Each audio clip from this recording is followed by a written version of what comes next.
안녕하세요, 라이벌입니다. 제가 이번에는 큐브 이미지를 생성하는데 좋은 사이트인 비주얼 큐브 사용 방법에 대해서 설명을 드리려고 합니다. 제가 영상에서도 잘 쓰고 블로그에서도 이미지로 다 만들어 놓은 그 이미지들이 전부 대부분은 비주얼 큐브 에디터를 이용해서 만든 거거든요. 여러분들이 이미지가 필요할 때 일일이 공식 사이트나 공식 표 이런 거를 가서 복사를 해야 하는 것보다는 일일이 만들 수 있다면 훨씬 편하기 때문에 아마 비주얼 큐브를 쓰는 게 상당히 도움이 될 겁니다. 한번 보도록 하시죠. 일단은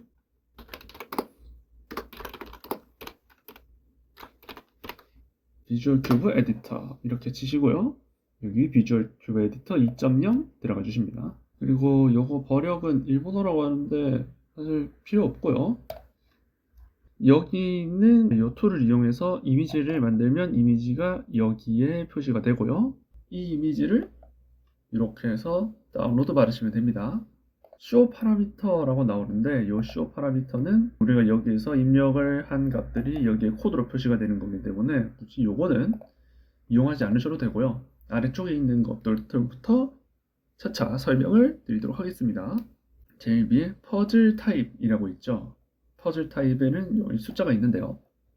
이게 NNN 큐브 이미지 에디터이기 때문에 숫자를 줄이면 이렇게 되고 숫자를 높이면 이렇게 한 칸씩 늘어납니다. 최대 17까지 되는데 17까지 쓸 일은 거의 없다고 생각합니다. Size of Generated Image 요거는 큐브 이미지의 픽셀을 나타냅니다. 지금 이게 128픽셀인 거고 숫자를 높이면 당연히 사이즈가 커지죠. 요거를 이용해서 원래 조절을 할 수 있는데 이거를 잘못 이용하면 이런 식으로 사이즈를 엄청 커지고 밑에 이만큼 조금 남는 이런 경우들이 생기거든요. 그래가지고 이거는 이용을 하지 않는 거를 저는 추천드리고 여러분 컴퓨터에서는 어떨지 모르겠네요. 저는 항상 이랬어요. 그 다음에 밑에 알고리즘 이게 나오는데 사실 여기가 제일 중요하죠. 알고리즘에서 여기서 이제 공식을 입력을 하시면 공식을 입력한 대로 나갑니다. 요거를 이용해서도 입력을 할 수 있고 아니면은 여러분들이 그냥 여기서 이렇게 이런 식으로 입력을 할 수도 있는데요. 이때 주의해야 할 거 여기 나와 있는 기호들만 인식을 하신다고 보면 돼요. 소문자 중간층 회전 기호 인식 못하고요. 대문자 시점 변환 기호 인식 못합니다. 그리고 대문자 W 인식 못합니다.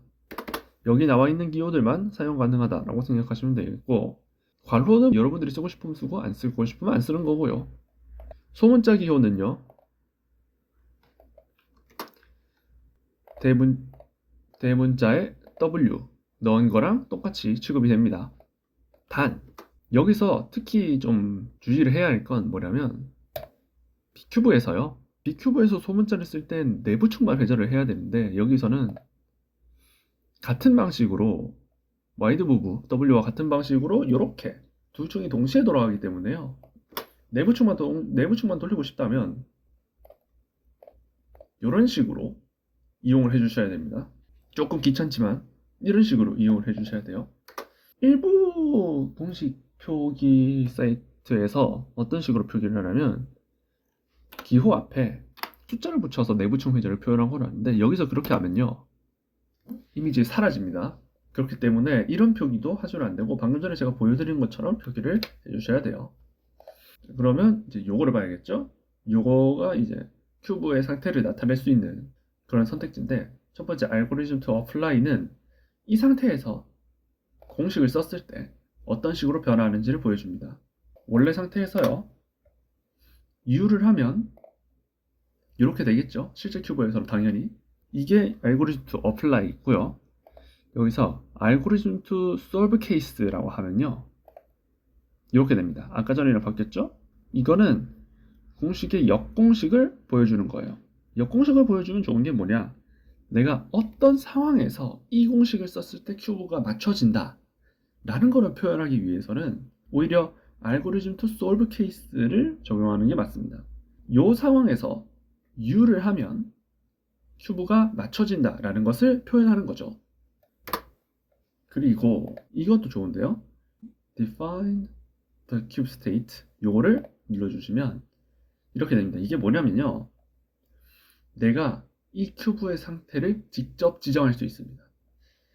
여기에 각각의 면에 해당하는 색깔들이 이미 배치가 되어 있죠. 이거를 이용해서 내가 만약에 윗면을 초록색으로 만들고 싶다 하면 U 요거 눌러서요.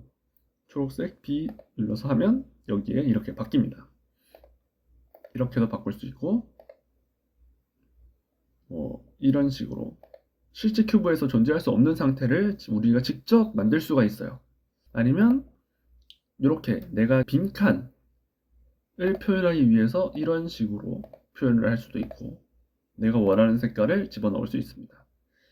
뒤에 설명을 드리겠지만 여기서 말하는 내가 원하는 색깔이란 걸 여기서 또 조절을 할 수 있으니까 참고하시고요. Arrow definition. Arrow가 화살이라는 뜻이죠. 근데 여기서 화살표라고 생각하시면 돼요. 화살표를 쓸 일이 조금 있어요. 큐브의 조각의 위치가 바뀌는 그 퍼뮤테이션을 표기하기 위해서 이런 거를 쓸 일이 조금 있는데 이때 화살표를 쓸 수가 있습니다. 여기 face는 내가 어떤 면에다가 화살표를 넣을 건지를 선택할 수가 있어요. 여기 from to pass 이거는 자 여기가 시작점, 여기가 도착점, 여기가 경유점이라고 생각하시면 돼요. 대신에 이게 번호가 333 큐브 기준으로 0부터 8까지 있는데요. 이거는 1번부터 시작하는 게 아니라 자 여기서 보시면 여기에 0번이고요. 0, 1, 2, 3, 4, 5, 6, 7, 8입니다. 그래서 이렇게 한번 해볼게요. 0부터 8까지 가는데 2번을 지나간다. 이렇게 하시면 이렇게 해서 add 누르시면요. 이렇게 됩니다. 여기가 0이라고 그랬죠? 0부터 8까지 가는데 2번을 지난다. 그러니까 이렇게 갈 수밖에 없는 거죠. 그 다음에 밑에를 보시면 여기 스케일, 인플루언스, 컬러 이렇게 있는데 스케일은요. 여기는 지금 표시가 안 되어 있지만 기본적으로 9로 세팅되어 있다고 보시면 되고요. 스케일이 작아지면요. 스케일이 작아지면 이렇게 됩니다. 원래 여기서부터 여기까지 가야 되는데 확 화살표가 짜부러들었죠. 이런 식으로 된다고 생각하시면 됩니다. 인플루언스는 휜 정도를 나타내 줍니다. 이것도 기본적으로 9로 세팅이 되어 있는데요. 1로 하면 이렇게 됩니다. 원래 요렇게 가는 거였는데 이게 휜 정도가 확 줄어들었죠. 이렇게 된다고 보시면 돼요. 그 다음에 컬러를 보시면 내가 이제 화살표 색깔을 선택할 수 있습니다. 컬러 누르시면 여기서 내가 원하는 RGB 값을 골라서 넣으시면 돼요. 뭐 이렇게 HSL도 가능하고 헥사 코드를 입력할 수도 있고 RGB로 입력할 수도 있고 이게 내가 원하는 색깔이 무엇인지는 사실 네이버나 어디 직접 검색을 하시면 헥사 코드나 RGB 값 코드를 찾을 수 있거든요. 그런 식으로 한번 이용을 해주시면 됩니다. 우리가 화살표를 만들 때 UFR면은 눈에 보이니까 괜찮은데요. D면이나 B면, L면 같은 경우는 화살표가 어떻게 만들어지냐면 똑같이 이렇게 화살표 만들어 보고요. 이런 식으로 됩니다. 뒤쪽에 화살표가 적용이 되어 있는 상태예요. 뒤쪽에 화살표가 적용이 되어 있는 상태인데 그거를 그냥 앞으로 빼서 보여주는 겁니다. D면 같은 경우도 이렇게 보여주고요. B면도 이런 식으로 보여줍니다. 주의할 게 뭐냐면 여기에다가 직접 입력을 할 때 우리가 U면을 입력을 하면 이렇게 입력이 되니까 내가 여기서 여기로 가는 거를 입력하고 싶을 수도 있죠. 그렇다고 여기에 R8 이런 식으로 입력을 해버리시면은 인식이 안 됩니다. 이거는 굳이 하지 않으셔도 될 것 같아요. 스페셜 뷰 이거는 노멀은 우리가 이렇게 보는 일반적인 이미지고요. 플랜은 이렇게 위에서 본 화면을 제공합니다. 우리가 LL 파트 이미지를 만들려고 할 때는 사실 노멀보단 플랜이 중요하죠. 약간 뒷면을 보여줄 필요성이 있기 때문에 플랜 뷰를 사용하는 것이 좀 더 좋습니다. 자, 그 다음 스테이지 마스크라고 하는데요. 누르시면 내가 원하는 단계에 맞는 조각들만 표시할 수 있습니다. 그 공식을 썼을 때 그게 딱 맞아 있는 상황으로 만들어져요. 예를 들면 FL 이거는 퍼스트 레이어죠. 그러면 퍼스트 레이어만 맞아 있는 상태로 F12를 하면 이렇게 F12에만 맞아 있는 상태로 이런 식으로 바꿀 수 있는 거예요. 크로스 CML에 뭐 CLL, ELL 이런 것들은 뭐 여러분들 충분히 알 수 있는 건데 이렇게 조금 생소한 것들도 있죠. OCL이나 뭐 WB, ELS 이런 것들도 있는데 이런 거 직접 눌러가면서 확인해 보시면 좋을 것 같아요. 이런 거를 선택하고 나면 어떤 공식을 써도 뭐 내 색깔로 표시해 둔 면만 인식하기 때문에 F12만 되어 있는 상태에서 U를 해봤자 윗면은 아무런 변함이 없는 거죠. 여기는 이게 또 보이죠? 이거는 또 시점 변환 기호인데 여기서 시점 변환을 하게 되면 큐브를 통째로 시점 변환을 하는 게 아니라요. 그냥 위치만 바꿔줍니다. 이렇게요. 그러니까 뭐냐면 X를 하면 이제 위쪽으로 올라오잖아요. 그러면 요 상태만 이제 인식을 해준다는 거죠. 큐브를 통째로 돌리는 게 아니라 맞춰진 자리만 돌린다? 뭐 이런 식으로 설명을 하면 될까요? 여러분들이 이건 직접 돌려가면서 이해를 하시면 좋을 것 같아요. 컬러 스킴스 여기서 여기에 각각 면에 지정된 색깔들이 있었죠? 이 색깔 색 배치를 XYZ에 따라서 바꿉니다. 이렇게 바꿔버립니다. 물론 이거를 여기에다가 이제 X 이런 식으로 해서도 바꿀 수 있지만 이러면 여기에 공식이 적용된 상태가 되는 거고 큐브 자체를 미리 바꿔놓은 상태에서 시작을 하려고 하면 요거를 이용해 주시면 되고요. 로테이션 시퀀스는 여기서 큐브가 이미지로 기울어진 각도를 변경하는 겁니다. Y를 바꾸면요. Y는 숫자가 커지면 이렇게 우리가 아는 Y가 돌아가는 방향으로 큐브가 돌아가고요. X는 뭐냐면 우리가 흔히 생각하는 X축 있죠? X축이 이렇게 가로로 가는 거잖아요. 그래서 X축은 이 가로축을 중심으로 R 방향으로 이렇게 시계 방향으로 돌아갑니다. 그리고 Z는 이게 조금 이걸로 인식이 조금 안 되기도 하는데 이런 식으로 Z가 조금 오류가 있어요. Z가 이걸로 하면 조금 오류가 있어서 이걸로 바꾸는 걸 보여드리면 Z축은 이제 화면을 앞으로 꿰뚫는 곳이거든요. 그래서 수준을 올리면 이렇게 큐브가 시계 방향으로 이런 식으로 도는 것을 볼 수가 있습니다. Background for Cube Image 이거는 배경색을 조정하는 거 있죠. 이게 PNG라서 기본적으로는 바깥이 투명하게 저장이 돼요.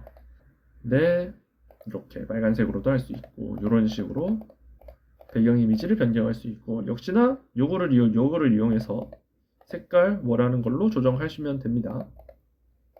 그리고 큐브 컬러는 큐브 테두리 색깔을 이야기를 합니다. 확 바꿔볼까요? 큐브의 테두리 색깔을 내가 원하는 대로 이런 식으로 바꿀 수가 있습니다. 마스크 컬러는 여기 F12로 오면 윗면이 비죠? 요 빈 곳의 색깔을 나타냅니다. 빈 곳의 색깔도 내가 이런 식으로 마음대로 조절할 수가 있어요. 자, 이제 마지막이네요. 큐브 오퍼시티는 큐브 테두리의 선명도, 투명도 이런 거를 나타낸다고 보면 됩니다. 지금은 100으로 되어 있기 때문에 완전히 까만색으로 되어 있는데 숫자를 줄이면 이렇게 점점 투명해지다가요. 0이 되면 거의 테두리가 아예 사라지고 뒷면의 색깔이 보이는 수준으로 나오게 됩니다. 스티커 오퍼시티는 스티커의 선명도라고 보시면 되겠죠. 이거는 숫자를 줄이면 줄일수록 스티커가 점점 어두워지다가 0이 되면 아예 안 보이는 수준까지 갑니다. 프로젝션 디스턴스 이게 조금 독특한 기능인데요.